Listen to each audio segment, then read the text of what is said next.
Reg, who are the people you wish to thank? Siyempre, unang-una na yung mag-asawang laging Yung nag-date, nanonood sa akin. Nag-date sa concert mo si Mang Jerry tsaka si Aling Tessie. After how many years of marriage yan? 37 37 years. At siyempre, nagpapasalamat ako sa isa kong iniidolo na kung hindi dahil sa isang awitin na yon na na-memorize ko by myself, hindi mabubuo yung pangarap ko. You actually, when I heard you with that song, parang doon ko binuo yung pangarap ko. So, thank you very, very much. Maraming... Sinasabi mo sa akin, madaming umiidolo sa akin ngayon, pero mas madaming umiidolo sa'yo. Hindi lang dahil sa si Sharon Cuneta ka, but because of who you are. Marami pong mga artista akong mga kaibigan din, pero maraming artista na yung mga nakikikompete, di ba? Alam natin yun, pero isa ka sa mga, o baka nag-iisa ka nga lang sa mga artist na alam ko na very giving. You're very giving, and thank you very, very, very much sa napakalaking inspirasyon na ibinigay mo sa buhay ko. Kaya nandito ako. Thank you, Reg. Thank you. Inaalay ko ang awitin na ito sa pinaka-iniidolo kong si Sharon Cuneta. Thank you, Reg. Miss Regine Velasquez. Mr. DJ, can I make a request?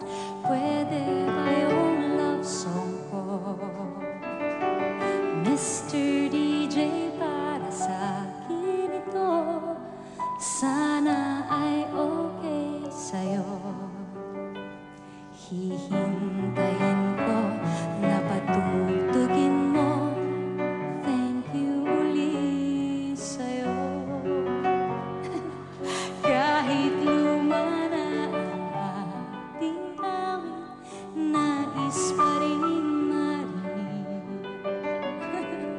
Kahit man lang sa aking alaala, ay makasama ko siya. Nasaan man siya, mayroon ng iba, ito'y para sa kanya. At sana'y nakikinig siya, naaalala kaya niya ang love song namin noon, nung niluma na ng panahon. Mr. DJ, salamat sa'yo, sumasabay din ako sa love song namin noon, nung niluma na ng panahon. This is one of my favorite. Dear heart, ikaw raw ay batang-bata pa, at di mo pa kaya mag-isa. Sa bawat kapa, alam ba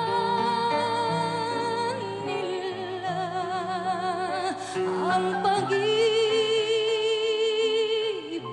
mong nadarama?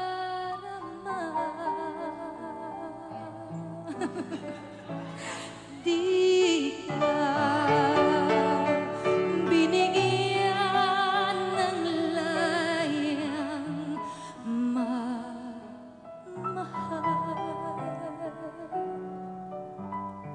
sa batang katulad mo, ito'y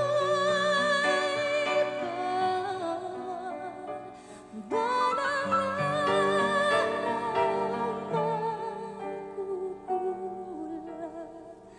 ang lahat. Ikaw pala'y di na isang bata.